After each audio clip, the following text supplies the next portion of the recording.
उड्डयन मंत्रालय में लगातार अधिकारी एक दूसरे से संपर्क में हैं। किस तरह से वहां पर पहुंचा जा रहा है, क्या एयर इंडिया के प्रशासन किस तरह से मदद कर रहा है, और क्योंकि पूरी प्रशासनिक मशीनरी गुजरात से लेकर के अहमदाबाद से लेकर के दिल्ली तक पूरी निगरानी कर रही है, एक एक चीज़ों पर मूवमेंट की जा रही है। साथ ही साथ ये खबर आ रही है कि जो लंदन जहां जाने वाली थी, एयरपोर्ट जहां था, उससे भी संपर्क साधा गया है।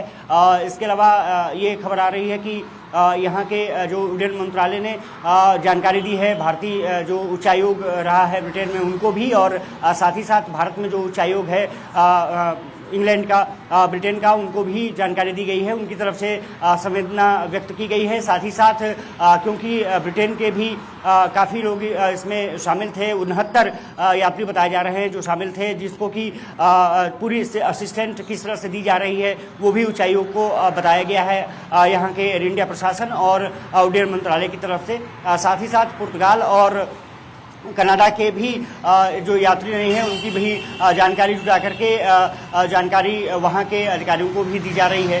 169 यात्री जो भारतीय रहे हैं, जिसमें कि विजय रूपाणी भी रहे हैं, अब उन पर निगरानी की जा रही है। हालांकि अभी तक ताज़ा स्थिति क्या है उसके बारे में जानकारी नहीं मिल पा रही है, लेकिन क्योंकि अस्पताल में भी काफ़ी भीड़ जमा हो चुकी है तो प्रशासन वहाँ से कोशिश कर रहा है। जरा रोकूंगी आपको, अक्षय रोक रही हूँ जरा। कुछ भी समाचार नहीं मिला है।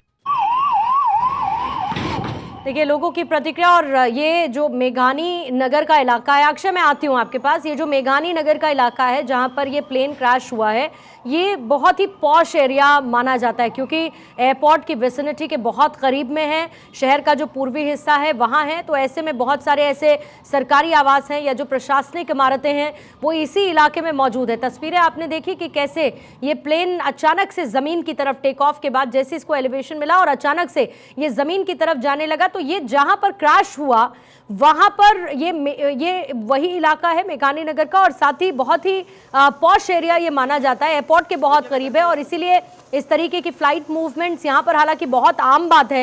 यहाँ पर बहुत सारे एजुकेशन सेंटर्स भी हैं, बड़े हॉस्पिटल। अच्छी बात यह है कि इसी इलाके के पास में बड़े अच्छे हॉस्पिटल्स हैं, ऐसे में फौरी तौर पर ग्रीन कॉरिडोर बनाकर लोगों को उपचार के लिए अस्पताल पहुंचाना, जिसमें आसानी होगी वहां के प्रशासन को, ये बहुत अच्छी बात है।